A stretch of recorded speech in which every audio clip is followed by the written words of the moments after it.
आप हिंदू हो या मुसलमान हो या क्रिश्चियन हो या सिख हो, मेरा उससे कोई भी मतलब नहीं है।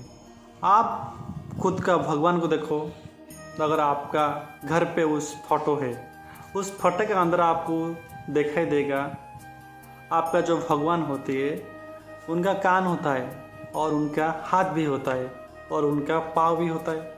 लेकिन मैं आज जो भी भगवान के बारे में थोड़ा सा चर्चा करूँगा, उस भगवान के कान नहीं होता है, हाथ भी नहीं होता है और पाँव भी नहीं होता है। मैं बात कर रहा हूँ उड़ीसा का पुरी जगन्नाथ के बारे में। जय जगन्नाथ। अगर आप लोग मेरे चैनल पे नहीं हो तो एक सब्सक्राइब कर दीजिए, क्योंकि मैं आज जो टॉपिक के बारे में चर्चा करूँगा वो होता है भगवान का टॉपिक। प्लीज़ मेरे को थोड़ा सपोर्ट कीजिए और मेरे चैनल को एक सब्सक्राइब कर दीजिए। बात है कि कुछ दिन पहले, मान लीजिए 600 साल या 1000 साल, आपका मर्जी, उस समय भारत की एक मध्य देश में एक राजा थे जिनका नाम था इंद्रदम्न। उन्होंने प्रभु विष्णु का बहुत बड़ा भक्त थे। जो भी काम कर रहे थे भगवान का पूजा वगैरह नहीं भी कर रहे थे। इसलिए एक दिन उन्होंने राज्यसभा में कुछ बातचीत कर रहे थे। उस समय एक बूढ़ा ब्राह्मण आता है और उनको ऐसा बोलते हैं कि महाराज, आप जिस भगवान को अंतरात्मा से पूजती हो, भावना से भक्ति करती हो, उस भगवान को एक कलिंग एक राज्य होता है, उसका अंदर एक आदमी उसको पूजता है और उनका नाम है नीलमाधव, नाम पे बोला जाता है। इस बात को सुनकर जो राजा थे इंद्रदम्न, उन्होंने इतना इच्छा प्रकट किया कि मैं भी जाऊंगा और उस भगवान को देखूंगा, उनका मूर्ति कैसा होता है, उनका जो शरीर कैसा होता है। इसलिए उनका जो राजपुरोहित थे, उनका भाई थे विद्यापति। विद्यापति के अंदर बहुत सारा ज्ञान मौजूद था। इसलिए उनको महाराज ने बताया, विद्यापति तुम जाओगे कलिंग। आज जिस नाम पे आपको पता है कि ये उड़ीसा है, कुछ दिन पहले, कुछ साल पहले, 100 साल पहले इस उड़ीसा का नाम था कलिंग। इसलिए महाराज का बात सुनकर विद्यापति ने आ गया हमारा कलिंग को आकर एक जंगल में जा रहा था। उनको पता चला कि इस जंगल में ही जो नीलमाधव पूजा पाती है, इस जंगल के अंदर एक राजा होता है जिसका नाम होता है विश्वावसु। उन्होंने पूछते इस जो जंगल का राजा होता है विश्वावसु, उनका पास पहुंच जाता है, क्योंकि ये बहुत बड़ा ज्ञानी थे, इसलिए उनका नाम था विद्यापति। उस राजा का पास जाकर पूछने लगता है कि नीलमाधव क्या है, उनका रूप कैसा है, उनका जो मंदिर होता है या पूजा स्थान होता है कहाँ पे होता है। लेकिन विद्यापति को बात सुन के जो राजा थे विश्वावसु, उन्होंने कुछ भी नहीं बोला और एक बात बोल दिया, ऐसा यहाँ पर कुछ भी नहीं होता या ऐसा यहाँ पर कुछ भी देवता का पूजा नहीं होता है, ये पूरा जंगल है, यहाँ पर ऐसा कुछ भी नहीं होता है।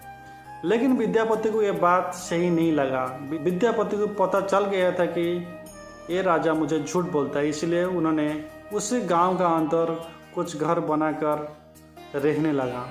कुछ दिन बाद ये जो महाराजा था जंगल का, या जो सबर जाति का राजा था, उनका एक बेटी थे, उनका नाम है ललिता। कुछ दिन बाद विद्यापति और ललिता दोनों का प्रेम हो जाता है। उसके बाद विवाह संपन्न हो जाता है।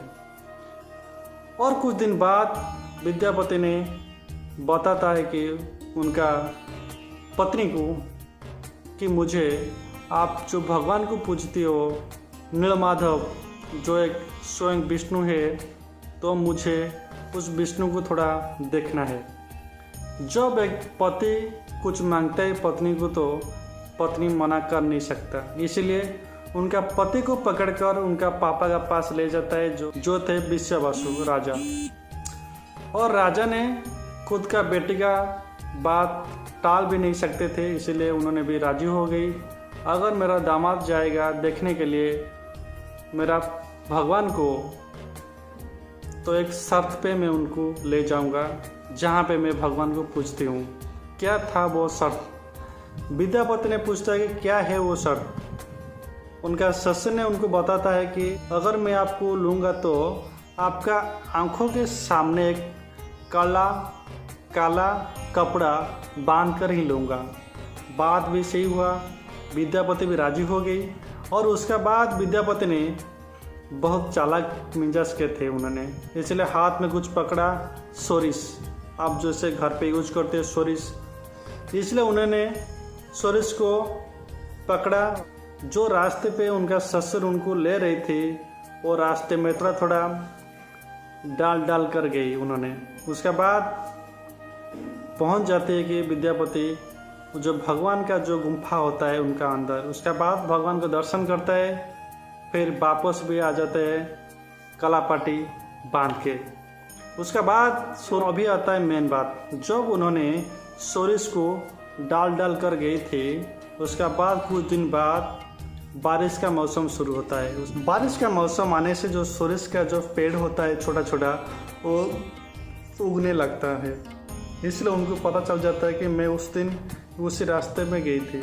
उसके बाद वो डायरेक्ट पहुंचता है अपने राजा इंद्रदुम्न के पास और सारा बातें कहती है कि मैंने ये सब कर दिया है और आपको अगर देखना है आपका भगवान को तो मेरा साथ आइए।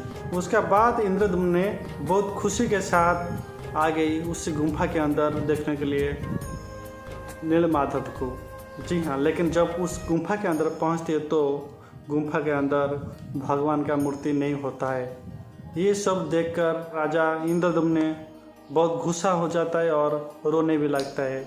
लेकिन उस दिन रात में इंद्रदुम्न को एक सपना आता है कि अगर तुम मुझे देखना चाहते हो तो एक काम करो, पुरी चला जाओ, जहाँ पे अभी मंदिर है आप जरा पुरी चला जाओ और समुद्र में साइड में थोड़ा खड़ा हो जाओ, और जब तुम खड़ा होगे उस नदी के किनारे आपको दिखाई देगा एक पेड़ आ रहा है नदी में, उस पेड़ को ले आओ और उसमें बनाओ मेरा मूर्ति। ये बात सुनकर जो इंद्रदुम्न राजा थे उनका नींद टूट जाता है। ऐसा ही करता है उन्होंने। उसका बाद उन्हें सुबह ऐसा खड़ा हो जाती है नदी का किनारे। उनको ऐसा दिखाई देता है कि जो भी सपने में उन्होंने देख रहे थे, उन्होंने देखा कि नदी का किनारे एक पेड़ आ रही है। उस पेड़ को उन्होंने पकड़ा और उनका साथियों का साथ उस पेड़ को अपने घर ले आते हैं। उसके बाद उनका तैयारी हो जाता है कि कौन बनाएगा विष्णु का मूर्ति। जी हाँ, लेकिन हर कोई भी आता है, लेकिन किसी को पता नहीं था कि विष्णु का रूप कैसा होता है। जब किसी को पता नहीं था कि भगवान का मूर्ति कैसा होता है, भगवान का रूप कैसा होता है, तो जो राजा इंद्रदुम्न थे उनका मन में एक टेंशन आ गया था कि मूर्ति कौन बनाएगा। उस समय ये होता है भगवान का नीला होता है, इसलिए उस समय जो हमारा भगवान विश्वकर्मा थे उन्होंने एक बूढ़ा का रूप में नीचे आता है और उनका सामने चला जाता है। उन्होंने बोलता है कि मुझे महाराज पता है कि भगवान का रूप कैसा होता है, अगर आप मुझे परमिशन दोगे तो मैं आपको भगवान रूप को बना कर दे दूंगा। उसके बाद उन्होंने बहुत खुश हो जाता है राजा इंद्रदुम्न ने। लेकिन इंद्रदुम्न को एक बात बताते हैं उस बूढ़ा ने, मुझे घर का अंदर बंद कर दीजिए, मैंने 21 दिन का बाद खुद खोलकर बाहर आ जाऊंगा और उसका बाद आपका मूर्ति आपका सामने होगा। बात ऐसा ही हुआ। उनको वो जो सूखा पेड़ थे उनका साथ वो बूढ़ा को एक रूम का अंदर बंद करके 21 दिन तक छोड़ दिया गया। लेकिन कुछ दिन बाद राजा का जो पत्नी थे टेंशन में आ गई थी, क्योंकि कुछ दिन बाद उस घर का बाहर साउंड भी नहीं आता था। उन लोगों को लगा कि शायद वो बूढ़ा मर चुका है, इसलिए उन्होंने उस दरवाजे को खोल दिया। इसलिए उन्होंने देखता है कि जो भगवान का मूर्ति था हाथ भी नहीं बन पाया था और पाँव भी नहीं बन पाया था और कान भी नहीं बन पाया था। इसलिए उस दिन से लेकर आज तक ऐसे ही पूजा पाती है हमारा जगन्नाथ। और ये थी पूरी कहानी। अगर मेरे चैनल पे आप लोग नहीं होते कि सब्सक्राइब कर दीजिए और एक लाइक कर दीजिए। जय जगन्नाथ।